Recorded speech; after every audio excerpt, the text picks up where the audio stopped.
Ne pas manger de frites en Belgique, ce serait un péché. Alors bonjour à tous.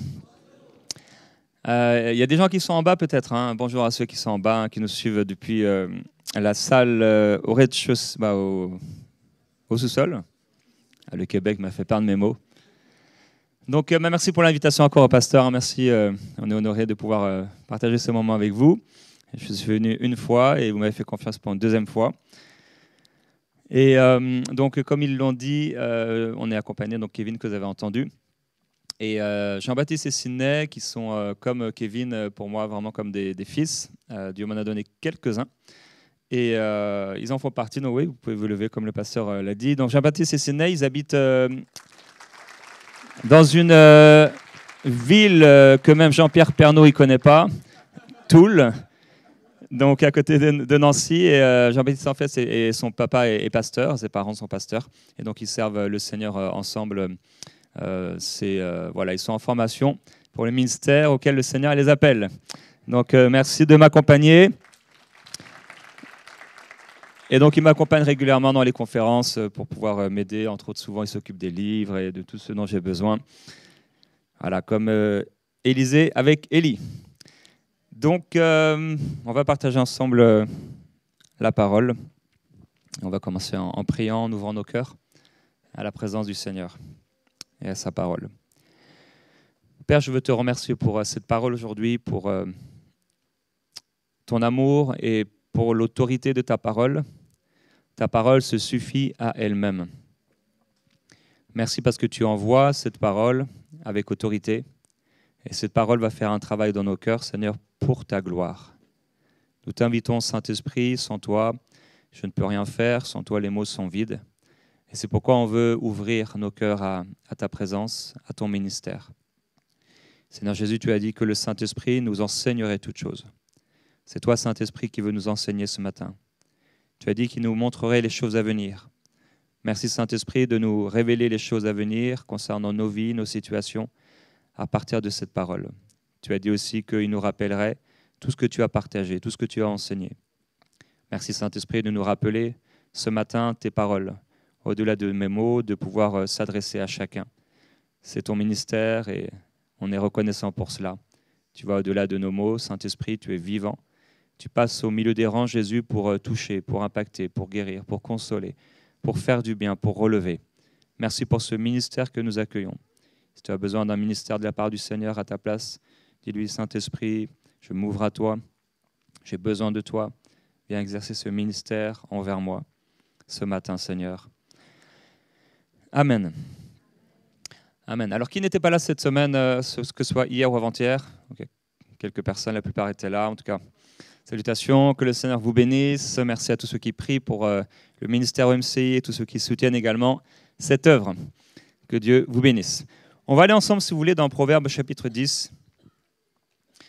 Alors, dans le ministère que Dieu m'a confié, c'est un ministère assez diversifié. J'ai la grâce, pour ne pas dire le fardeau, de pouvoir être en charge d'une église maintenant, donc depuis 5 ans. C'est une vision qu'avait reçue Michael Lebeau il y a déjà plus de 15 ans. Même environ 20 ans. On était en région parisienne pour la première année du ministère Enseigne-moi à l'époque. En 2005, on était à Lieu-Saint, donc en région parisienne dans le 77. Et il y avait dans son cœur cette vision d'avoir une église qui brûlait. Et bon, ce n'était pas le moment, ce n'était pas le temps. Donc chacun, on avait nos églises en région parisienne, puis après ensuite au Québec. Et finalement, à un moment, eh bien, ça a brûlé dans son cœur. Il fallait ouvrir une église, au-delà du ministère OMCI qui est international, aussi une église qui soit locale. Et donc, on a, avec lui, fondé cette église Plénitude il y a 5 ans au Québec en plein Covid. Donc, on était juste 5-6 familles au départ. Et on a ouvert officiellement les portes au bout d'1 an et demi, je crois. Et donc aujourd'hui, on a la grâce de pouvoir être une belle assemblée avec chaque semaine des personnes qui se tournent vers le Seigneur. On est reconnaissant de pouvoir faire des baptêmes d'eau aussi en début de mois, chaque mois.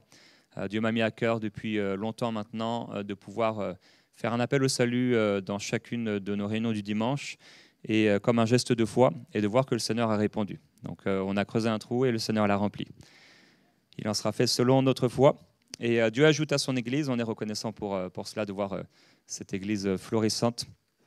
Une Église familiale, une Église aussi avec beaucoup d'enfants. On a eu la grâce, en fait, l'Église loue les espaces de MCI et les locataires, et aussi un bâtiment qui se trouve juste en face, une annexe qui est vraiment collée, quasiment collée au bâtiment à environ 80 mètres, et qui est juste dédiée pour les enfants, puisqu'on a 120 enfants chaque dimanche qui sont là, et avec des super programmes pour eux. Ils ont un gymnase, ils ont des salles qui sont super. Faites le meilleur pour vos enfants. Église de Dieu, et soutenez cette Église, parce qu'en soutenant l'Église financièrement, vous soutenez aussi les enfants. J'espère que vous ne donnez pas le reste de vos objets, de vos vieux jeux à vos enfants dans cette Église, mais que vous donnez le meilleur pour eux, parce qu'ils méritent le meilleur. Ils méritent le meilleur, il faut investir pour nos enfants. Je me souviens que dans une église locale où j'ai eu l'occasion d'aller et d'être membre, quelqu'un avait eu la bonne idée de faire un appel à l'église et de demander aux gens tous les jeux que vous ne voulez plus, etc., donnez-les à l'église. Et j'étais étonné de cet appel. En tout cas, je me souviens avoir vu ces jeux et je ne sais même pas si Emmaüs en aurait voulu. Dieu mérite le meilleur. On ne donne pas les restes à Dieu, on donne le meilleur. En fait, ce qu'on aurait voulu s'acheter, on l'achète pour l'église. Il y avait moins d'amen, mais amen quand même. Hein.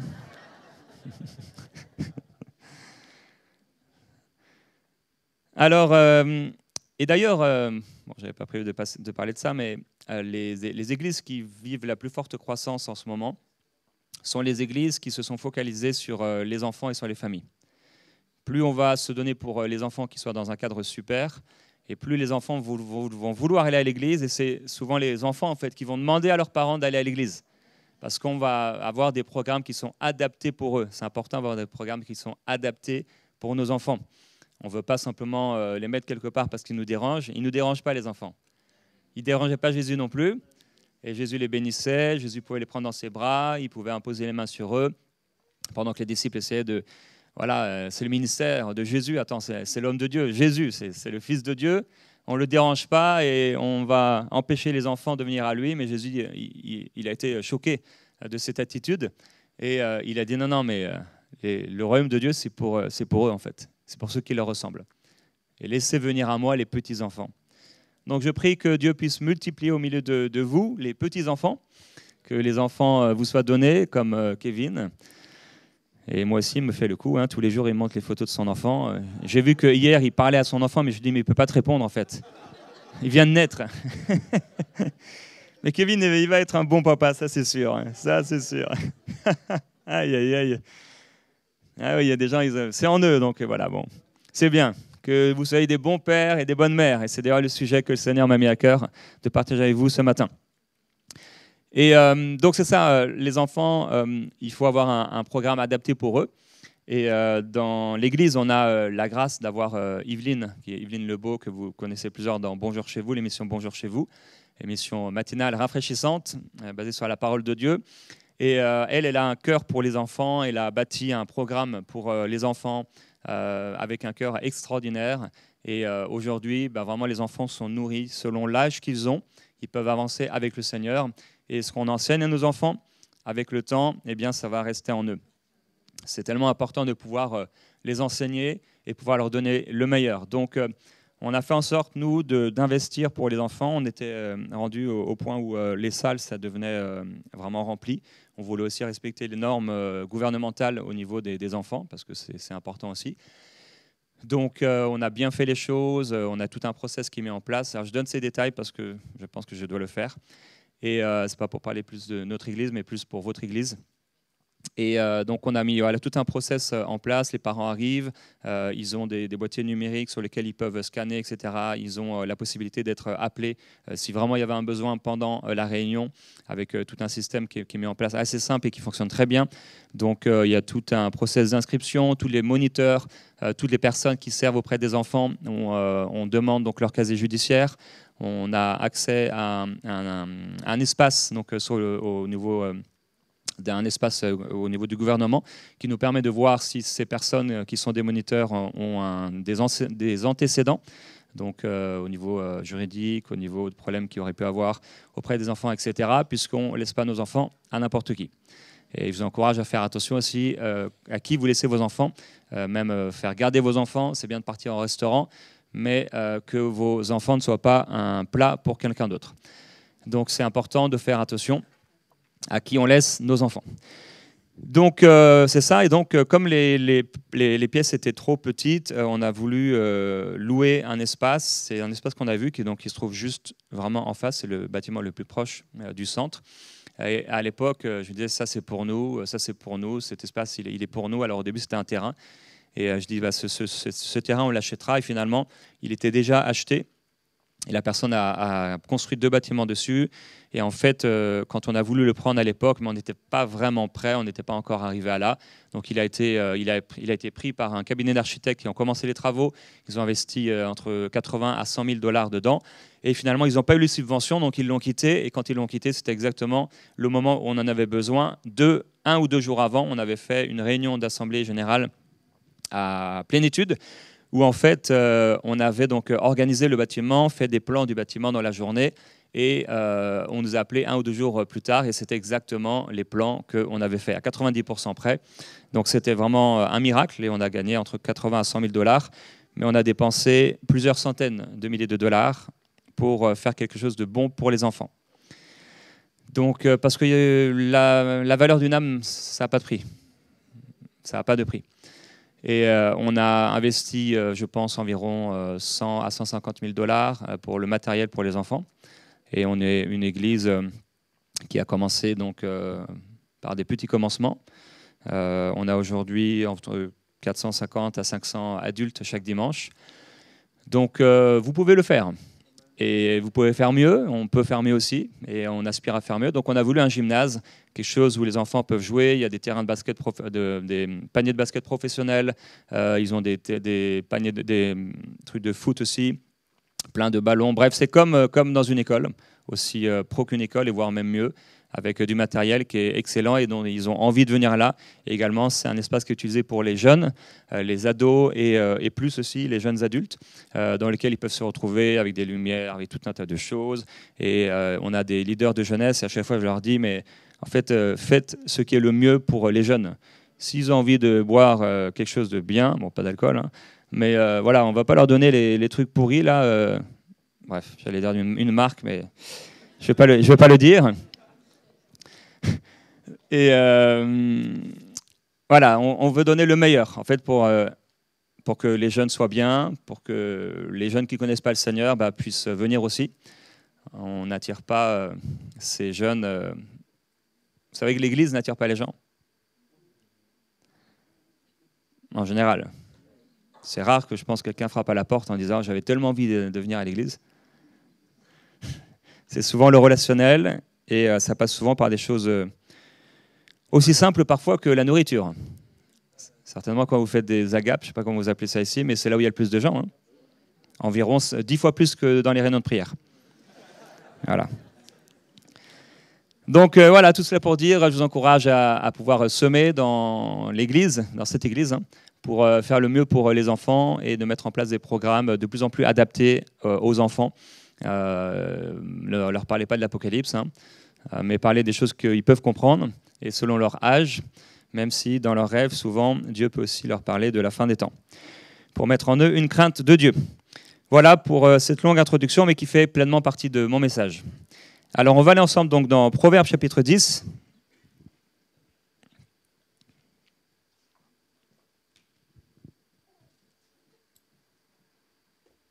Est-ce que c'est possible dans une bouteille d'eau, s'il vous plaît? Merci. Je pense que celle-ci... Ouais, mais elle est ouverte. C'est la mienne? Merci beaucoup. Alors, Proverbes chapitre 10, verset 1.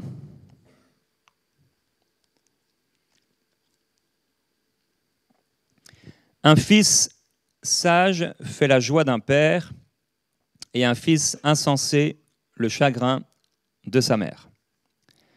Un fils sage fait la joie d'un père, et un fils insensé le chagrin de sa mère. Alors j'avais commencé en disant que Dieu m'a donné un ministère diversifié, donc en tant que pasteur à l'église maintenant. depuis 5 ans, un ministère pour lequel j'ai lutté et j'ai dû obéir à Dieu. C'était tellement plus agréable d'être dans un ministère itinérant, prophétique. Tu vas dans une église, tu partages, les gens sont touchés, bénis, remplis, guéris, délivrés, sauvés. Et toi, tu repars et tu laisses le pasteur avec toutes ces nouvelles personnes, avec tous leurs défis, avec tous leurs problèmes, avec toutes leurs choses à régler. Ils ont été touchés, oui, mais il y a tout un travail à faire. Et c'était assez agréable de pouvoir exercer ce ministère, mais Dieu m'a dit, prends soin de mes brebis. Et le ministère aussi médiatique. Lorsqu'on était en région parisienne, j'avais fait un rêve, j'avais vu des lumières de studio au plafond, et le rêve s'est arrêté. C'est tout ce que j'avais vu pour finalement m'y retrouver quelques années plus tard avec ce ministère quotidien de prière inspirée qui bénit une multitude de personnes. Et dans le ministère prophétique que le Seigneur m'a donné, il me donne souvent des rêves avant les conférences. Et dans les dernières conférences que j'ai faites cette année, les rêves ont toujours été autour du même sujet et autour des parents, du père, de la mère et de la relation qu'on peut avoir avec nos enfants. Alors dans les dernières conférences, elles avaient chacune des thèmes. Ça a commencé par une conférence à MCI qui était sur le Saint-Esprit, et Dieu m'a donné un thème qui n'avait absolument rien à voir, quoique tout a à voir avec le Saint-Esprit. Et c'était par rapport aux parents et à l'éducation des enfants. Et c'est ainsi que le Seigneur m'a donné un rêve cette nuit. Donc, et dans ce rêve, c'était des parents.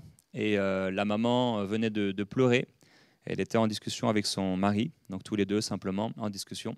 Et je suis arrivé à ce moment-là, finalement, peut-être gêné un peu, la maman est partie, je me suis retrouvé avec le père. Il y avait son fils qui était là et elle pleurait certainement à cause de sa fille. Et j'ai essayé de parler avec le père, il essaie de me dire quelque chose, ce qui est en train de se passer, la raison de leur souffrance. Et en fait, je n'entendais pas bien, il a répété plusieurs fois, il chuchotait pour pas que l'enfant, le garçon, puisse entendre la chose. Et je n'ai pas entendu ce que le père a pu me dire. Puisqu'en fait, il y a bien des raisons et bien des occasions de souffrance en tant que parent. Toutes sortes d'occasions dans la vie de parents qui nous font souffrir. Alors, il y a la joie d'avoir un enfant, comme on l'a entendu. Et après la joie, il y a parfois des temps de souffrance. Qui est parent ici? Ou qui a été parent? Ou qui est parent? Voilà. Qui est enfant? Voilà. En effet, vous aviez tous levé la main. On reste enfant toute sa vie. Quand le Seigneur nous a appelés à Enseigne-moi, donc c'était en 2004, on a quitté la Bretagne pour aller en région parisienne. Donc on a loué une maison et dans le sous-sol de cette maison, on a commencé l'œuvre Enseigne-moi. J'avais dit toute ma jeunesse, jamais je quitterai ma Bretagne, parce que je suis né à Vannes, en Bretagne. Il y a des Vannetais ici? C'est pas grave, Dieu vous pardonne. Et donc, je voulais vraiment pas partir. Je disais, il y a deux choses que je veux pas, c'est vraiment, je veux pas aller vivre à Paris. Je voudrais jamais vivre à Paris et je voudrais jamais vivre au Groenland. Et en fait, Dieu nous a demandé d'aller habiter à Paris et le Canada, bon, on dira que c'est quand même un peu le Groenland. Moins 20, moins 25, moins 30 degrés l'hiver. Moi qui aime le soleil et la chaleur. Mais, Seigneur, non pas notre volonté, mais ta volonté. Et quand on est parti, donc, du coup, enfant, puisqu'on reste un enfant, hein, j'avais 21 ans, ça a été une grande souffrance pour mes parents, particulièrement pour ma maman, qui, je ne le savais pas, puisqu'elle ne me l'a pas partagé à l'époque, mais pendant 1 an environ, elle a pleuré tous les jours. Les souffrances d'une maman. Et en tant qu'enfant, c'est des choses que tu ne vois pas. C'est plus tard, quand tu arrives à cet âge-là, quand tu deviens parent, que tu commences à comprendre toutes les erreurs que tu as pu faire, toutes les choses que tu as mal faites. Quand on est enfant, on ne le voit souvent pas. Et c'est en devenant parent que nos yeux s'ouvrent. Et un jour, le Seigneur lui a donné un rêve. Et dans ce rêve, il y avait 2 images. Et il y avait une de ces images, c'est que, bon, l'image est un peu spéciale, mais en tant que maman, il n'y a rien de bizarre là-dedans. J'étais petit, j'étais enfant, et en fait, elle était en train de me laver dans la douche. Et tout à coup, je suis devenu grand, adulte. C'était la première image. Et la deuxième image, c'était un oiseau qui était comme en train de couver ses œufs. Et à un moment, c'est comme l'œuf s'est ouvert. éclos. Je vous ai dit, j'ai perdu un peu le français. Et finalement, l'oiseau s'est envolé. Et ce rêve l'a guéri. Elle a été restaurée par un rêve. Dieu passe par des rêves pour guérir les cœurs qui sont brisés. Et donc, voilà, le Seigneur a guéri son cœur par ce simple rêve. Les souffrances d'une maman. Alors, la Bible dit qu'un fils sage fait la joie d'un père et un fils insensé le chagrin de sa mère. Maintenant, son chagrin n'est pas venu parce que j'étais insensé, mais parce que j'ai obéi à l'appel du Seigneur.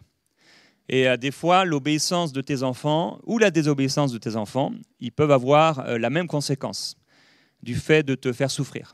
Pour nous, par exemple, on a obéi à Dieu, il fallait qu'on quitte la famille. La Bible dit, l'homme quittera son père et sa mère, s'attachera à sa femme, les deux deviendront une seule chair. On est content quand les enfants sont proches de nous, mais ça devient difficile quand les enfants sont loin de nous. Et même si l'Église, eh bien, c'est un lieu où on parle du Saint-Esprit, de la puissance de Dieu, du parler en langue, etc., des miracles, etc., bien, en effet, on est des êtres relationnels. Et certainement, ce qui fait le plus souffrir dans nos vies, ce sont nos relations. Nos relations. Et aujourd'hui, alors qu'on parle des parents, on parle également des enfants, bien sûr, mais on parle aussi des leaders. En tant que leader, bien, nous sommes une figure également d'autorité, et parfois comme des parents, comme un père et comme une mère pour d'autres personnes. C'est intéressant de voir que dans le livre des Proverbes, déjà à partir du chapitre 1, il est écrit donc le Salomon va s'adresser à son fils. Il dit « Écoute mon fils l'instruction de ton père, ne rejette pas l'enseignement de ta mère. » Et on s'apercevra qu'au chapitre 2, verset 1, « Mon fils, si tu reçois mes paroles », chapitre 3, verset 1, « Mon fils, n'oublie pas mon enseignement », chapitre 4, verset 1, « Écoutez, mes fils, l'instruction d'un père », chapitre 5, verset 1, « Mon fils, sois attentif à ma sagesse », chapitre 6, verset 1, « Mon fils, si tu étais porté garant pour ton prochain », chapitre 7, verset 1, « Mon fils, retiens mes paroles », etc., etc., jusqu'au chapitre 10 qu'on a lu, le verset 1. Alors, la Bible est pleine d'enseignements pour les parents et pleine d'enseignements pour les enfants. On a un rôle à jouer en tant que parents et ce rôle, il est important, ce rôle, il est fondamental puisque c'est nous qui allons apporter à nos enfants les fondements de leur vie. On sait, et il a été prouvé, que lorsqu'un bébé n'est pas collé à sa mère dans les premières journées de sa naissance et qu'il est laissé quelque part sans sa maman, ça peut avoir de graves séquelles. Beaucoup de personnes qui vont vivre avec un sentiment d'abandon. C'est intéressant puisque mon épouse Annabelle, c'est un bébé qui a été adopté. Elle a été adoptée et on connaît d'autres personnes qui ont été adoptées et qui ont eu une adolescence très difficile, entre autres un homme qui n'a jamais réussi finalement à sortir de ce défi intérieur, ce trouble intérieur d'avoir été adopté. Et elle n'a pas du tout, jamais souffert du fait d'avoir été adoptée. Donc elle est née en Corée, elle a été adoptée par des Bretons, amenée en Bretagne, alors qu'elle avait environ 10 mois, un peu moins d'1 an. Et elle n'a jamais souffert de son adoption. Quelqu'un d'autre, donc l'homme dont j'ai parlé, lui est arrivé à 3 ans environ, et c'était un enfant complètement perturbé. Elle, pas du tout. Alors souvent dans sa vie, on lui a demandé « mais t'as jamais souffert d'avoir été adopté? T'as jamais voulu retrouver tes parents ?» Non, jamais. Elle n'a jamais voulu retrouver ses parents. Et moi, j'aurais fait des recherches. Dès le moment où j'ai su lire, j'aurais essayé de trouver en fait. Mais elle, pas du tout. Et il y a environ 2 ans, j'ai fait des recherches. Puisque finalement, sa maman nous a remis le dossier d'adoption. Et il y avait un numéro de dossier et je me suis renseigné, etc. Et j'ai réussi à trouver une organisation qui existe, qui permet en fait de retrouver ses parents, en tout cas le peu d'informations qu'il y aurait sur les parents, si les parents en avaient laissé. Et on a pu retrouver en fait donc des informations sur ses parents. Et l'une des choses qu'on a retrouvées d'ailleurs, petite parenthèse, c'est qu'elle a été avant d'avoir été ou pendant qu'elle a été placée donc à l'orphelinat, elle a été mise chez une missionnaire. Une missionnaire, et elle a été apparemment le dernier enfant que cette missionnaire a eu à sa maison. Et alors certainement, cette missionnaire a prié pour elle alors qu'elle était bébé. Et aujourd'hui, eh bien, le fruit de ces prières est évident de tous. Les prières pour les enfants, ça marche. Continuez de prier pour les enfants dès qu'ils sont bébés. Consacre-les au Seigneur, c'est vraiment, vraiment important. Et donc, on s'est aperçu que finalement, lorsque sa maman biologique l'a mis au monde, elle est restée avec elle à l'hôpital, vraiment collée, pendant plusieurs semaines avec elle, puisque l'accouchement avait été difficile, et que en fait, elle a fait du pot à pot avec sa maman, etc. Et la science en fait prouve que ces premiers instants de la vie, ces premiers jours de la vie, ont un impact extrêmement bénéfique sur les enfants, contrairement à l'autre personne qui a été retrouvée par exemple dans un parc et pour lui, eh bien, il n'a pas pu vivre ça et ça aujourd'hui, jusqu'à aujourd'hui, il subit les conséquences de ces choses-là.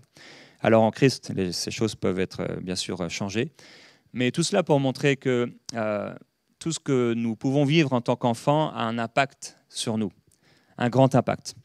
Le dernier verset, vous savez quel est le dernier verset de l'Ancien Testament?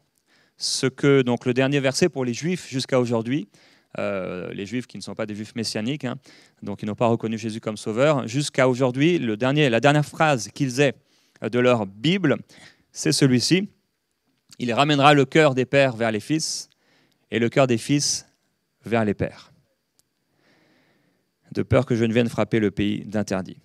C'est vraiment étonnant. Et c'était le ministère de Jean-Baptiste de ramener le cœur des pères vers les fils et le cœur des fils vers les pères. On peut grandir et être des adultes, mais d'une manière ou d'une autre, on est toujours attaché au Père. Il y a toujours un lien, il y a toujours quelque chose. C'est vraiment étonnant parfois pour les personnes d'ailleurs qui n'ont pas connu leurs parents, de les découvrir un jour et de voir que ils ressemblent à leur père. Que ce soit par des traits physiques, que ce soit par des traits moraux, ou que ce soit par des traits spirituels, parce qu'on peut hériter spirituellement de quelque chose de négatif qui vient du royaume des ténèbres. C'est pour ça que certaines personnes ont parfois des maladies héréditaires qui peuvent apparaître comme étant juste physiques, mais aussi parfois c'est juste spirituel, ce sont des malédictions. Ou des personnes, par exemple, il y a des familles où les hommes, je connais par exemple une famille comme ça, les hommes, par 3 générations, sont morts à 39 ou 40 ans. Et donc, il y a des malédictions comme ça, mais il y a aussi des bénédictions. Il y a des bénédictions. Lorsque nous marchons avec le Seigneur, il y a des bénédictions. Donc, ce n'est pas étonnant que Jean-Baptiste, dont le papa est pasteur, suive ce même chemin. Il y a des bénédictions dans le fait de marcher avec Dieu. Lorsque nous marchons avec Dieu, nous devons croire que nous sommes bénis, moi et ma maison. Nous servirons l'Éternel. La foi seule de Noé a suffi à sauver sa famille. La Bible dit qu'il était seul à marcher avec Dieu. Donc s'il était seul à marcher avec Dieu, ça veut dire que sa famille ne marchait pas avec Dieu. Il était le seul juste devant Dieu, pas ses enfants. Mais la justice de Noé l'a amené à sauver sa famille. Et il a fait entrer dans l'arche sa famille. Je crois que le salut, ce n'est pas seulement individuel. Que lorsque Dieu pense au salut, à ton salut, il pense au salut de toute ta famille. C'est pour ça que lorsqu'il sauve le geôlier, il ne sauve pas seulement le geôlier, il sauve toute sa famille. Quand dans les Actes des Apôtres, Paul va recevoir cette vision du Macédonien qui prie et qui, en tout cas, qui le demande de venir, qui secours-nous, il commence donc à aller vers la Macédoine et là, ils s'attendent peut-être à voir cet homme de la vision, mais ce n'est pas exactement l'homme de la vision, c'est une figure, c'est un symbole de ces Macédoniens, de ces gens qui vivent là. Mais la première personne qu'ils voient, c'est une femme. Et cette femme va les recevoir dans sa maison, et je crois que toute sa maison va recevoir l'Évangile. Les enfants de Noé, on pourrait parler d'Abraham, d'Isaac et de Jacob, le salut est pour toute la famille. Nous devons croire que lorsque Jésus-Christ est entré dans notre cœur, Jésus-Christ est entré dans notre famille. Nous devons croire que le salut que nous avons en tant qu'individus, c'est également le salut pour nos enfants et également le salut pour nos parents. On doit croire et se tenir sur la parole que ce salut n'est pas seulement individuel, mais il est familial. On pourrait étudier cela, mais ce n'est pas aujourd'hui le sujet de ce message. Il ramènera le cœur des pères vers les fils et le cœur des fils vers les pères. Je prie que Dieu puisse faire cette œuvre aujourd'hui aussi de réconciliation et de restauration. On connaît l'histoire du fils prodigue. On va aller ensemble voir ce passage dans Luc, chapitre 15.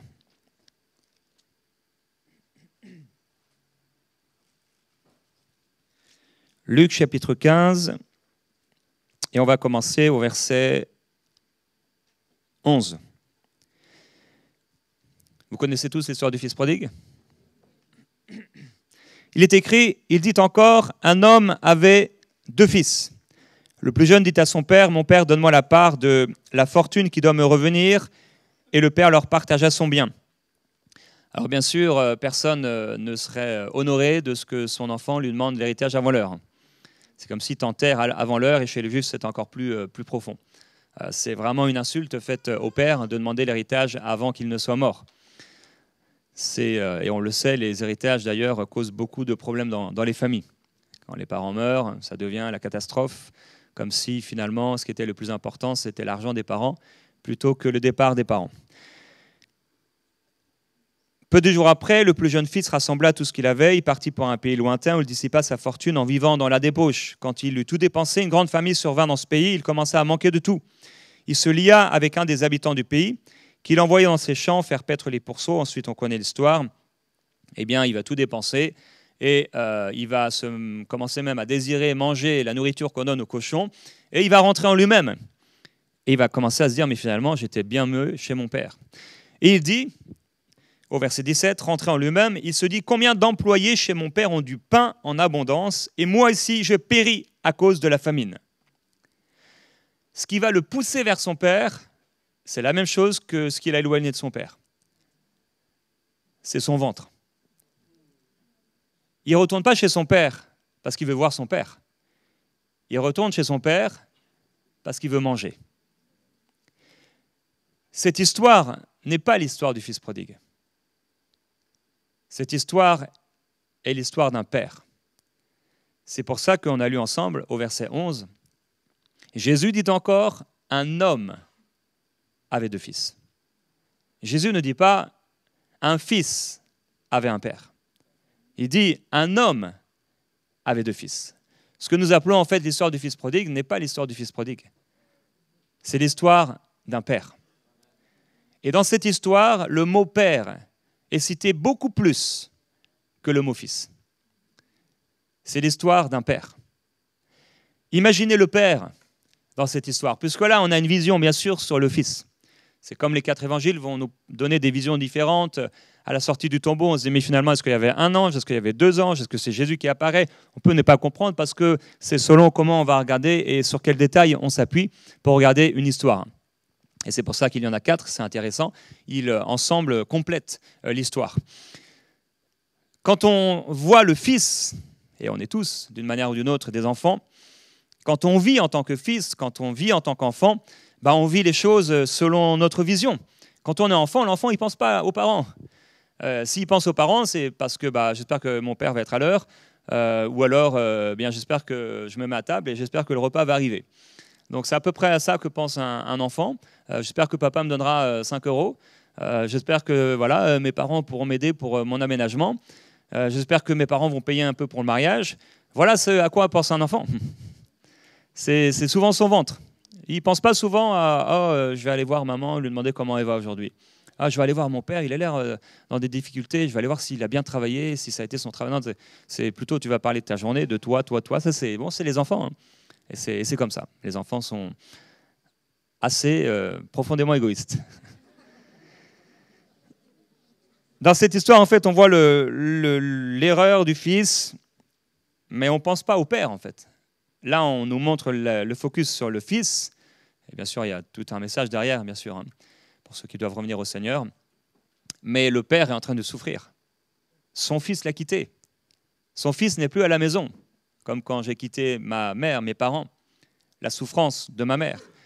Quand ton fils part, quelle souffrance. Pour ceux qui ont connu un deuil de leurs enfants. Je ne ferai pas lever la main, mais plusieurs d'entre vous, c'est ce que vous avez connu.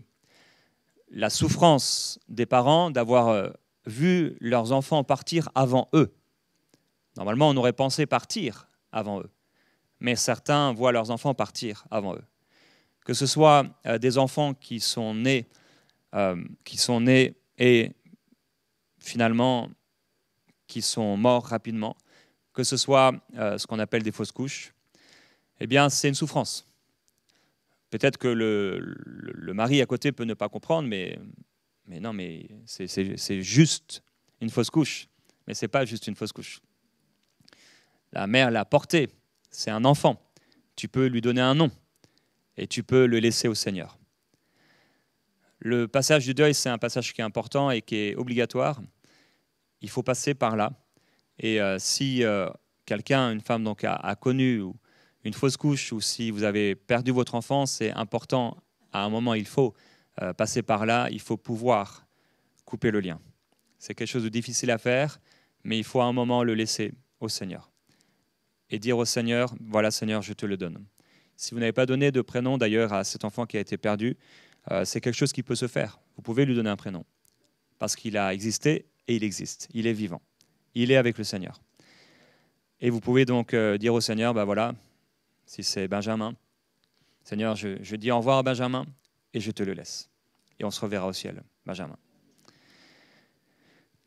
Alors, et parfois c'est plus tard dans la vie.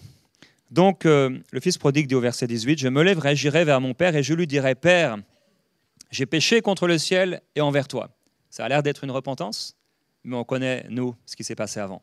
Le père ne le sait pas. « Je ne suis plus digne d'être appelé ton fils. Traite-moi comme l'un de tes employés. » Ça a l'air vraiment honorable. Il se leva et alla vers son père. Comme il était encore loin, son père le vit et fut touché de compassion. Il courut se jeter à son cou et il l'embrassa. Ça, c'est le père. Le fils peut te faire les pires coups, mais ça reste son fils. Ta fille peut t'avoir fait souffrir et pourrait peut-être te faire souffrir, mais ça reste ta fille. Et surtout, si tu marches avec Jésus, quel que soit ce qu'ils ont pu te faire, eh bien ça reste tes enfants et tu les aimes. Pour le père, il est bouleversé. Il est tellement heureux de voir son fils. Tout à coup, on se dirait, mais il ne se rappelle pas tout ce qui s'est passé. Bien sûr, il s'en rappelle. Bien sûr, il s'est fait plein de fois l'histoire dans sa tête. Mais il ne voit plus le fils avec son erreur. Il voit le fils avec sa valeur. Il aime son fils. Et il est tellement heureux de revoir son fils. Le père dit à ses serviteurs, au verset 22, « Apportez vite la plus belle robe et mettez-la lui. Mettez-lui une bague au doigt et des sandales pour ses pieds. Amenez les veaux gras et tuez-le. Mangeons et réjouissons-nous, car mon fils que voici était mort. Il est revenu à la vie. Il était perdu et il est retrouvé. » Et ils commencèrent à se réjouir. Revoir un fils revenir à la maison, c'est une joie extraordinaire. Je prie que vous puissiez le vivre. Pour les enfants qui ont quitté la maison d'une mauvaise façon, pour les enfants qui ont quitté la maison, le foyer, pas seulement parce qu'ils étaient adultes, parce qu'ils étaient devenus adultes, mais peut-être aussi parce que les ponts ont été coupés, il n'y a plus de relation l'un avec l'autre. Je prie et je crois que si le Seigneur a partagé ce message, c'est aussi parce qu'il veut réconcilier, ramener des fils vers les pères et également ramener des pères vers les fils. La réconciliation peut venir des deux côtés. Il aurait été fort possible que le père dise non, il ferme la porte. Non, non, tu sais ce que tu as fait? Tu as fait souffrir maman, tu m'as fait souffrir, la porte est fermée. En tant que croyants, ce n'est pas ce que nous devons faire. Nous devons ouvrir la porte. Que les pères retournent vers les fils et que les fils retournent vers les pères. Dieu a la capacité de toucher les fils, les filles, où qu'ils soient dans le monde. Même si tu n'as plus aucune nouvelle d'eux, Dieu peut les toucher là où ils sont. La prière a une grande puissance. Dieu répond à la prière de son peuple. Alors hier, on a partagé ensemble sur les parents de Samson, Manoah et sa femme. Vous vous souvenez? On a vu que l'ange de l'Éternel s'est manifesté à la femme plusieurs fois et pas directement à l'homme. Et nous lisons au verset 24 du chapitre 13 de Juges, là donc où on s'est arrêté hier. Juges chapitre 13, verset 24. Je vous laisse quelques instants, puisque vous avez tous votre Bible avec vous. La femme enfanta un fils et lui donna le nom de Samson. L'enfant grandit et l'Éternel le bénit, et l'Esprit de l'Éternel commença à l'agiter. Au verset 1 du chapitre 14, Samson descendit à Timna, et il y vit une femme parmi les filles des Philistins. Lorsqu'il fut remonté, il le déclara à son père et à sa mère, et dit « J'ai vu à Timna une femme parmi les filles des Philistins, prenez-la maintenant pour ma femme. » Son père et sa mère lui dirent « N'y a-t-il pas de femme parmi les filles de tes frères et dans tout notre peuple, comme il était coutume de le faire et selon la loi, que tu ailles prendre une femme chez les Philistins, ces incirconcis ?» Et Samson dit à son père « Prends-la pour moi, car c'est elle qui me convient. » Son père et sa mère ne reconnaissaient pas que cela venait de l'Éternel, car Samson cherchait une occasion de dispute de la part des Philistins. Alors, on voit que donc Samson va naître, et je le disais hier, c'est la femme d'ailleurs qui va donner le nom à son fils. En général, c'était plutôt le père qui donnait le nom à l'enfant. Mais certainement, on ne sait pas exactement beaucoup de choses, en tout cas sur le mari de cette femme, donc sur Manoah. On a vu dans le texte hier que certainement il manquait un peu de jugeote, un peu de discernement. Et bon, finalement, c'est la maman qui va donner le prénom à son enfant. Je l'ai dit hier, parfois certaines épouses sont beaucoup plus spirituelles que leur mari et elles portent spirituellement la maison. La parole de Dieu nous encourage et encourage les parents, bien sûr, à s'occuper de leurs enfants. La Bible dit que c'est aux parents d'amasser pour leurs enfants et pas l'inverse. C'est aux parents de payer pour leurs enfants. Et ensuite, je le crois personnellement, en tout cas, une fois que les parents sont âgés, c'est aux enfants de pouvoir leur rendre également ce qu'ils ont reçu. Je vous encourage, vous qui avez grandi, à pouvoir honorer vos parents s'ils sont encore vivants, à pouvoir les aider, leur donner. Quand je suis devenu adulte et qu'on a eu l'occasion d'aller chez mes parents, quand on a commencé particulièrement à vivre au Québec, eh bien, ça a toujours été pour moi une joie de pouvoir payer pour mes parents. Donc, à chaque fois que je vais chez eux, je veux payer. Donc, je les amène au restaurant, je les amène ici et là, etc., etc. Et je paye pour mes parents. Et c'est tout à fait normal, parce que pendant 20 ans, ils ont tout payé pour moi. Je n'ai pas payé de loyer pendant 20 ans. Je n'ai pas payé la nourriture, rien du tout, jamais. Je n'ai pas payé le restaurant, je n'ai pas payé pour toutes les fois où on est parti en vacances, jamais, rien du tout. Je n'ai pas donné 1 euro. Et eux, ils ont tout donné pendant 20 ans. Si tu calcules, c'est beaucoup d'argent. Tu peux honorer tes parents et payer tout pour eux pendant 20 ans. Et même multiplier à cause de tout ce qu'ils ont fait pour toi. J'encourage quelqu'un aujourd'hui à faire un cadeau à ses parents. S'ils sont encore vivants, que l'Esprit de Dieu t'inspire, fais-leur un bon cadeau. Ils n'ont peut-être pas d'argent, ils ont peut-être moins d'argent que toi. Amène-les en vacances, fais-leur du bien, donne-leur, envoie-leur 1 000 euros, envoie-leur 5 000 euros, envoie-leur 10 000 euros. Fais du bien à tes parents. Fais-leur du bien. Vous savez que c'est le premier commandement accompagné d'une promesse. Honore ton père et ta mère, et tu vivras vieux. Moi, je veux vivre vieux. Vieux et en bonne santé, selon les promesses de la parole. Et donc, la femme porte parfois un manteau spirituel. Et il y a plusieurs encouragements qui sont faits dans la Bible par rapport aux parents et par rapport aux mamans, par rapport aux papas. Ce n'est pas à la maman seulement d'éduquer ses enfants, mais c'est aussi au papa d'éduquer ses enfants. Et le papa n'est pas là pour frapper du poing sur la table, il est là pour aimer, il est là pour exhorter, il est là pour encourager. C'est ce que nous dira l'apôtre Paul dans ses épîtres. La maman va être là aussi pour consoler, mais aussi le papa est là pour consoler. Donc le papa doit, tout comme la maman, pouvoir aider, accompagner, éduquer, relever, exhorter, consoler, adjurer de marcher avec le Seigneur tous ses enfants. Ici, eh bien, le choix de Samson va déplaire à ses parents et ça peut arriver. C'est vrai que les choix qu'ont fait vos enfants ou que feront vos enfants bien c'est des fois des choix que vous ne comprendrez pas. Il y a des choix qu'ils vont faire et qui sont pourtant dans le plan de Dieu. Lorsque nous avons quitté donc, la Bretagne pour la région parisienne, c'était le plan de Dieu. Sur toutes les personnes qui étaient dans notre église à l'époque, sur les personnes qui étaient dans notre famille à l'époque, personne ne nous a encouragés pour nous dire « vous êtes en train de faire la volonté de Dieu ». Un seul couple qui nous a encouragés, c'était un couple qui n'était pas sauvé. Et c'était le père d'Annabelle et la femme de son père, puisqu'il s'est remarié par la suite. Et ils ne marchaient pas avec lui, ils n'étaient pas sauvés. Et c'est les seuls qui nous ont encouragés dans cette vision. Et par la grâce du Seigneur, quelques années plus tard, nous avons pu les amener à Jésus. Donc, des fois, on va faire des choix en tant qu'enfant que les parents ne comprennent pas. Et ça peut être difficile en tant que parent de vivre ça. Mais comme il est écrit dans le texte, parfois la tournure vient du Seigneur. Donc, Dieu est plus grand parfois que nos pensées, que nos choix.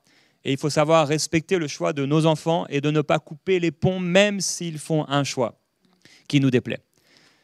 Nos enfants restent nos enfants et ils le restent toute la vie. Ils vont faire des choix qui ne vont pas nous plaire. Ça va nous faire souffrir, c'est vrai. Continuons à prier pour eux. Continuons à être des modèles. Vous savez qu'on est des modèles pour nos enfants, pas seulement quand on est à la maison et qu'on vit tous ensemble dans la même maison. On continue à être des modèles après. Puisque comme nous, ils vont vieillir.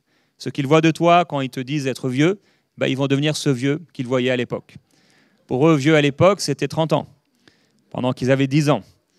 Et quand ils auront 30 ans, ils te traiteront de vieux encore et tu auras 50 ans. Mais un jour, ils auront 50 ans. Tu seras un modèle pour eux à 30 ans, tu seras un modèle pour eux à 50 ans, tu seras un modèle pour eux à 70 ans. Un père, un enfant, même quand il a 30 ans, il a besoin de son père. Alors, parfois, le père n'est plus là, il est absent, par une absence physique, par une absence voulue, ou parce que, bien, il est mort. Mais merci Seigneur, on a un Père céleste. Et Dieu nous donnera aussi dans l'Église des pères et des mères.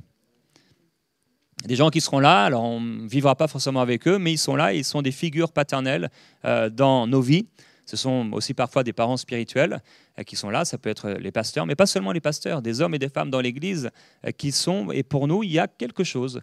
Peut-être même, on ne leur parle pas forcément, même beaucoup, mais ils sont des figures, tout comme ce beau couple ici. Marceline, c'était Maurice, c'est les deux que j'avais. Morissette. Que Dieu vous bénisse. Gloire à Dieu. J'aimerais qu'on puisse prier. J'aurais d'autres choses à partager. Et peut-être tu te retrouves dans cette situation en tant que maman. Et pour les parents de Samson, ça a été très difficile pour eux de voir que leur fils, eh bien, même s'il avait le don, il n'avait pas le caractère. Le chapitre suivant commence avec une femme et celui d'après commence avec une autre femme. Il y avait un gros problème de caractère chez Samson. Et sa maman qui l'a enfanté, parce que c'est la maman qui porte l'enfant, et c'est pour ça qu'il y a un attachement aussi beaucoup plus profond, souvent en tout cas, de la maman vers l'enfant, parce qu'elle l'a porté pendant 9 mois, ce que nous, hommes, ne pourrons jamais faire, quel que soit ce que dit le gouvernement ou toutes les lois insensées que le monde pourrait promulguer. Eh bien, tout homme ne pourra jamais porter d'enfant. Et donc, il y a un attachement particulier, une sensibilité aussi particulière de la maman pour l'enfant, et ça reste aussi toute la vie. La maman sera marquée toute sa vie, parfois même physiquement, particulièrement celles qui ont vécu par césarienne, ça laisse des marques. Et donc, ça coûte de donner naissance. Ça coûte de donner naissance, et pour les parents, le livre de Juges termine quand même assez tristement. Au chapitre 16, verset 31. En tout cas, l'histoire de Samson, plutôt que le livre de Juges. Ses frères et toute la maison de son père descendirent et l'emportèrent. Lorsqu'il fut remonté, ils l'ensevelirent dans la tombe de Manoas, son père. Donc, le père était mort. Est-ce que la mère était encore vivante? Peut-être. Et en tout cas, à cause de ses problèmes de caractère, il est mort certainement beaucoup trop tôt. Et c'est sa famille, la maison de son père, alors probablement sa maman qui l'ont enterré un fils, comme j'en ai parlé. J'aimerais prier pour plusieurs personnes ce midi, puisqu'il vient d'être midi tout pile. Qu'on puisse fermer nos yeux simplement, se concentrer sur le Seigneur. Et je voudrais prier pour, et par respect pour les autres, qu'on soit vraiment tous en prière, pour les parents qui ont perdu un enfant. Et si tu as la liberté, je ne vais pas vous faire lever, mais peut-être simplement vous faire lever la main. Tu as perdu un enfant, quel que soit l'âge, que ce soit par une fausse couche, que ce soit à un autre moment, j'aimerais prier pour ses parents. Je crois au ministère du Saint-Esprit, c'est pas moi je ne peux rien faire vraiment, absolument rien du tout. Par contre, le Seigneur répond à la prière. Et s'il y a besoin de consolation, s'il y a besoin de restauration, des fois on n'en a pas forcément conscience, mais c'est comme une racine. Des fois ça ressort et quand on pense à cet enfant, il y a les larmes qui coulent. C'est peut-être parce qu'il n'y a pas encore eu une profonde et totale restauration. Père, je prie pour ces parents et je prie pour ces mamans, pour commencer particulièrement. Pour ces mamans qui ont porté cet enfant et qui ont vu cet enfant partir. Et certainement partir trop tôt. Tu es le Dieu de la restauration.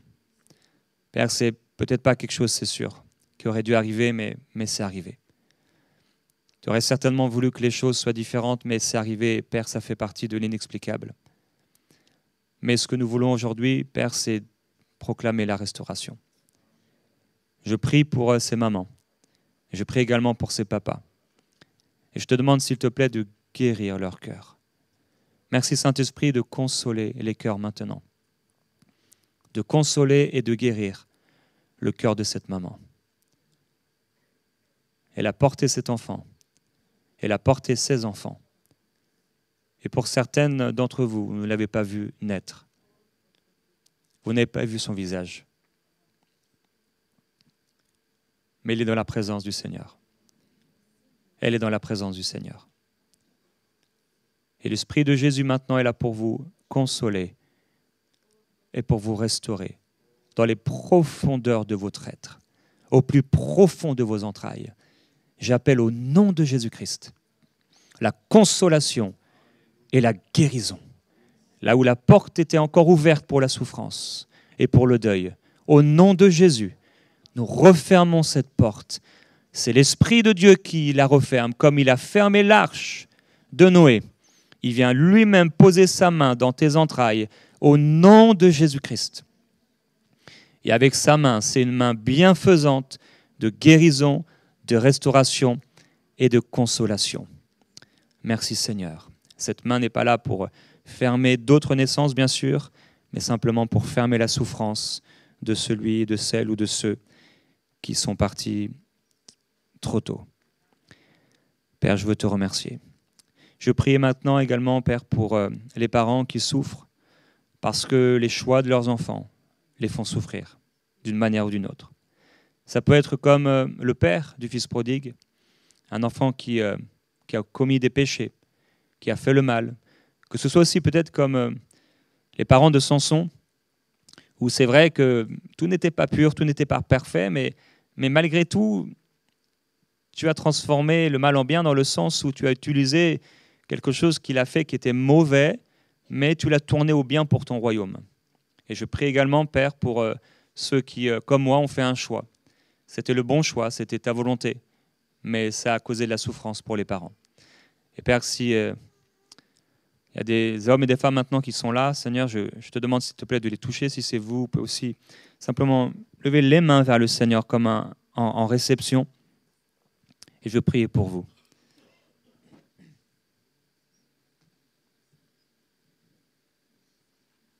Tu es un parent, tu souffres d'une situation avec tes enfants, qu'ils soient enfants jeunes, qu'ils soient adolescents, jeunes adultes ou même assez âgés. Lève les mains vers le Seigneur, je veux prier pour toi, je veux prier pour vous. Père, je prie pour ces papas et pour ces mamans. Des situations qui font souffrir, des situations qui font pleurer. Des situations aussi qui font culpabiliser. Père, on n'a pas toujours été des bons parents. Personne n'a été un père, une mère parfaite. Il n'y a que toi qui es le Père parfait. Tu nous as appelés à être parfaits comme tu es parfait, mais tu sais qu'on n'arrivera pas à avoir une éducation parfaite. Et ce que je te demande, Seigneur, maintenant, c'est d'apporter la guérison par rapport au pardon de soi-même. Toi qui as les mains levées vers le Seigneur, j'aimerais que ces mains qui sont levées vers le Seigneur maintenant reçoivent le pardon pour toi-même. Tu te culpabilises à cause de tes erreurs de parents, à cause de tes erreurs de père, de mère, et depuis la culpabilité te ronge. Il est possible qu'il y ait une part de cette souffrance, c'est vrai, qui soit due à des erreurs. Mais tu as demandé pardon au Seigneur et le Seigneur t'a pardonné. Reçois de ses mains tendues vers lui maintenant le pardon pour toi-même. Accepte de te pardonner à toi-même. Dis-le devant le Seigneur. Seigneur Jésus, tu m'as pardonné, alors je me pardonne. C'est toi le Seigneur, c'est pas moi. Et je ne veux pas m'élever au-dessus de toi en refusant de me pardonner alors que tu m'as pardonné. Merci pour ton pardon. Alléluia. Père, je prie pour ces parents. Il y a la souffrance, ces enfants qui ont fait des choix bons, mauvais ou comme un mélange des deux. Et j'appelle au nom de Jésus-Christ, le miraculeux,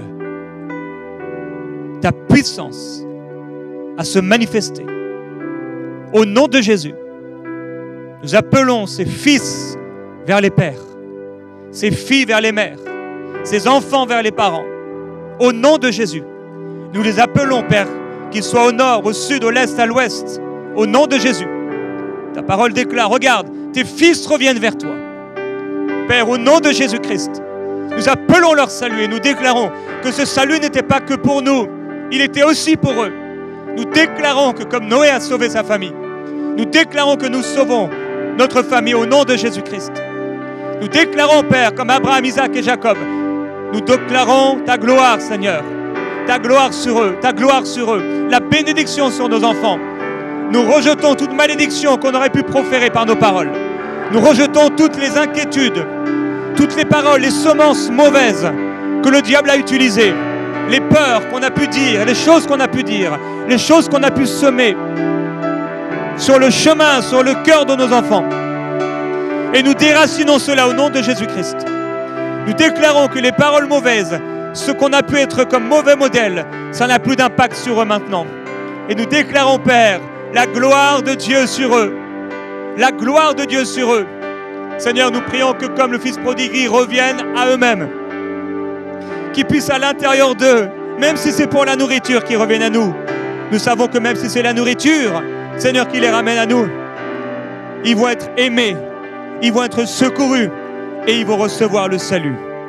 Seigneur, nous rappelons ces enfants à la maison. Nous appelons ces enfants à la maison. Au nom de Jésus, nous les appelons à la maison. Nous les appelons à la maison. Père, merci, merci. Père, je prie également pour les parents qui reviennent vers les fils.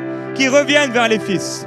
J'appelle ces parents au nom de Jésus-Christ maintenant à pouvoir ouvrir leur cœur. Toi qui es un parent, tu as fermé ton cœur à ton enfant. Ça t'est trop. Tu as dit non, trop, c'est trop. Mais le Seigneur t'encourage à ouvrir ton cœur. À ouvrir ton cœur. C'est possible que peut-être, c'est vrai, il ne viendra pas forcément habiter à la maison. Mais ouvre ton cœur. Ouvre ton cœur. Et choisis de pardonner. Dis-le, je pardonne. Dis le prénom de cet enfant et dis je pardonne. Si c'est Timothée, dis je pardonne à Timothée au nom de Jésus. Je lui pardonne et je le remets entre tes mains, Seigneur. Et je te demande de pouvoir m'aider à l'aimer, à manifester cet amour envers lui. Seigneur, je te remercie. Je te glorifie de tout ce que tu fais, Seigneur, maintenant. Tu es saint, Seigneur. Tu es bon, Seigneur. Père, je prie pour les leaders de cette église, les pasteurs, les leaders, les responsables spirituels. Il y a tellement de souffrance en tant que leader.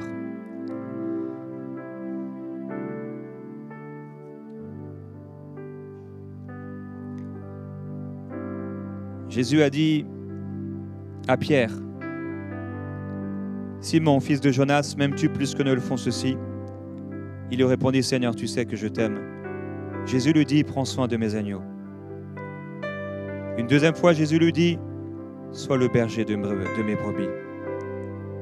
Une troisième fois, Jésus lui dit, Simon, fils de Jonas, m'aimes-tu? Pierre est attristé, qui lui a demandé pour la troisième fois, m'aimes-tu? Et il répondit, Seigneur, tu sais toutes choses, tu sais que je t'aime. Alors Jésus lui dit, prends soin de mes brebis. En vérité, je te le dis, quand tu étais plus jeune, tu attachais toi-même ton vêtement, tu allais où tu voulais. Ça, c'est quand on est enfant. Mais quand tu seras vieux, tu étendras tes mains, un autre te l'attachera et te mènera où tu ne voudras pas. Père, je prie pour ces leaders qui ont tout donné pour ton œuvre,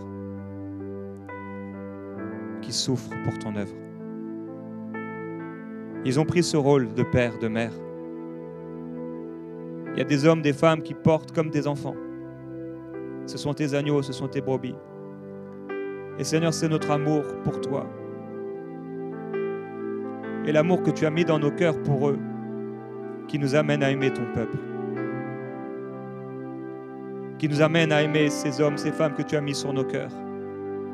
Commence à penser, frères, sœurs, à cette personne que Dieu t'a mis à cœur pour son salut. Seigneur, tu nous dis, est-ce que tu m'aimes? Père, on veut délaisser ce qui est de l'enfant pour être des adultes. Faire le choix qu'on ne va plus vivre de façon égoïste. On va vivre pour toi et pour les âmes que tu nous donnes. Nous sommes prêts encore, Seigneur, à souffrir pour les âmes que tu nous donnes. Même si c'est difficile. Seigneur, nous sommes prêts. Nous sommes prêts, Seigneur. Merveilleux Jésus-Christ.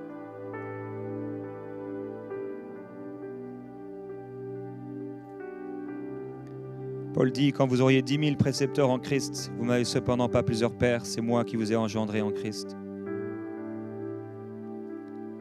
Père, je prie pour ces parents spirituels. Il y a des hommes, des femmes qui n'ont pas eu d'enfants, ou pas encore eu d'enfants, mais ils ont des enfants spirituels. Et c'est étonnamment les mêmes souffrances. Je prie pour la restauration, Seigneur. Je prie pour la consolation et la guérison de ces cœurs brisés. C'est ton ministère. Tu as dit que l'onction du Seigneur était sur toi pour apporter ce ministère de guérison pour les cœurs brisés. Tu vois ces cœurs qui sont brisés, ces cœurs qui sont meurtris. Tu voudrais certainement pas qu'on ferme notre cœur et qu'on devienne dur, qu'on devienne militaire. Tu n'as pas voulu qu'on soit des militaires. Tu as voulu qu'on soit des papas et des mamans. Et c'est pourquoi tu as déposé dans nos cœurs l'esprit de ton Fils qui crie « Papa ». Père, je prie pour la révélation du Père dans le cœur de tous ces amis qui sont là aujourd'hui. Mes frères, mes sœurs, ces leaders, ces parents, ces enfants, donne-leur la révélation du Père. Je prie pour un baptême d'amour, Seigneur, qui puisse les aider à porter, à aimer encore et encore, à marcher dans l'amour. Un amour surnaturel. Un amour surnaturel. Car le monde nous donne des préceptes. Le monde veut qu'on soit des militaires. Les traditions religieuses veulent faire de nous des militaires dans l'Église. Mais on n'est pas à l'armée. Même si tu utilises ici et là ces images, Seigneur, tu veux faire de nous des pères. Oui, à l'armée contre le diable, contre l'ennemi, mais des papas et des mamans pour tes enfants. Permets-nous, Seigneur, d'élargir notre cœur. D'élargir notre cœur. Toi qui répands dans nos cœurs ton esprit. Je te loue, Seigneur. Je te remercie. Alors que nous sommes en prière, je veux terminer en faisant cet appel. Dieu n'est pas encore ton Père. Et tu es dans ce lieu aujourd'hui. Dieu n'est pas ton Père. Dieu, c'est peut-être pour toi un concept. C'est peut-être le Dieu de tes parents. C'est peut-être quelqu'un que tu cherches, mais tu n'as pas encore reçu le pardon de tes péchés. Tu veux faire la paix avec Dieu. Le Seigneur veut pardonner tes péchés. Il veut entrer dans ton cœur. Il veut te sauver. Il veut te donner la paix, la vie éternelle. Tu veux recevoir aujourd'hui Jésus dans ton cœur, la vie éternelle, alors qu'on est encore en prière. Si c'est toi, j'aimerais que tu puisses lever la main là où tu es. Je veux prier pour toi. Lève la main, tu veux recevoir Jésus? Oui, je vois. Est-ce qu'il y a quelqu'un d'autre encore? Tu veux recevoir Jésus? Oui. Je vois encore quelqu'un, oui, là-bas, je vois également, oui. Oui, également, oui. Quelqu'un d'autre qui veut recevoir Jésus. Certainement, il y a aussi des gens qui sont donc, au sous-sol. Là où au sous-sol, tu peux lever ta main aussi. C'est le Seigneur qui voit ta main. Il y a encore quelqu'un d'autre. Oui, je vois également. Quelqu'un d'autre qui veut recevoir Jésus? Oui, je vois, oui. C'est aujourd'hui le jour du salut. Aujourd'hui, le Seigneur veut le faire. Il veut te sauver. J'aimerais que là où tu es, tu puisses te lever. À ta place. Lève-toi comme un geste de foi devant le Seigneur. Et je vais prier pour toi. Pourquoi se lever? Parce que c'est un geste de foi devant Dieu, devant le monde, mais également devant toute puissance spirituelle. En te tenant sur les pieds devant Dieu, c'est une position d'autorité et de foi. J'aimerais t'encourager à faire cette prière après moi. Si bien sûr ça résonne dans ton cœur, dis à haute voix avec moi, en t'adressant à Dieu le Père. Dis-lui, Père, je viens vers toi.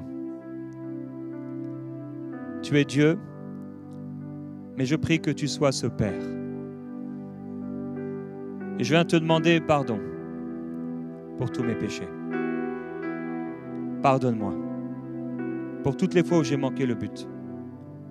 Pardonne-moi pour tout ce que j'ai pu faire de mal dans ma vie. Je viens à toi aujourd'hui, repentant. Je te demande de me pardonner. Je te demande de me sauver. Et je crois que tu me sauves. Je crois que tu es mort à la croix, Jésus, pour pardonner mes péchés et me donner la vie éternelle. Alors par la foi, je reçois ta vie. Je te reçois dans mon cœur maintenant.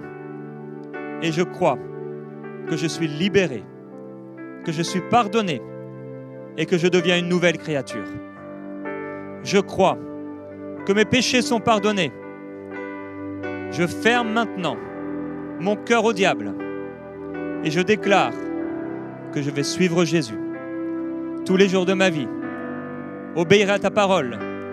Je te reçois, Jésus, comme mon sauveur, mais également comme mon Seigneur. J'accepte de me soumettre à toi et de te suivre à partir d'aujourd'hui. Amen. Amen. Père, je veux prier pour toutes ces personnes qui se sont levées. Je te remercie pour ces miracles que tu as accomplis dans leur cœur par le Saint-Esprit. Ta parole déclare que tu ne rejetteras pas celui qui vient à toi. Alors merci pour ces vies qui vont être transformées par le salut dans leur cœur. Je prie qu'ils soient remplis du Saint-Esprit. Merci pour la joie dans le ciel, pour un seul pécheur qui se repent. Merci parce que tu deviens leur Père et tu vas prendre soin d'eux. Oh, merci Seigneur, tu es bon. Alléluia.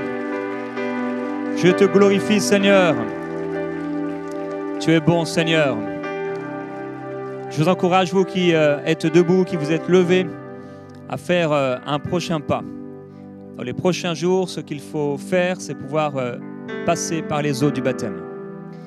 Jésus nous a montré comme un modèle, non qu'il en avait besoin lui-même, mais comme un modèle à suivre, le baptême d'eau. Lorsque nous recevons Jésus-Christ, beaucoup de gens dans le monde disent qu'ils ont Jésus, oui, croient en Jésus. Croire en Jésus ne suffit pas. Les démons croient aussi en Jésus, mais ils tremblent. Il ne faut pas croire en Jésus, il faut lui obéir. Et la chose que le Seigneur Jésus a demandé, il a dit, croyez, celui qui croira et qui sera baptisé sera sauvé. Bien sûr, alors que tu crois maintenant, tu es sauvé. Si tu as cru de tout ton cœur, tu es sauvé. Et tes péchés ont été pardonnés. Si tu mourrais aujourd'hui, bien sûr, tu serais sauvé comme le brigand sur la croix n'a pas eu le temps de se faire baptiser. Mais la prochaine étape, c'est passer par les eaux du baptême. Pourquoi? Parce que c'est un engagement avec le Seigneur. C'est dire non à toute ta vie passée et dire oui à Jésus devant l'Église, devant le monde, devant le diable, devant ta famille et pouvoir témoigner de ce que Jésus a fait pour toi. Ça déclenche quelque chose. Pour moi, le baptême, c'est comme un mariage.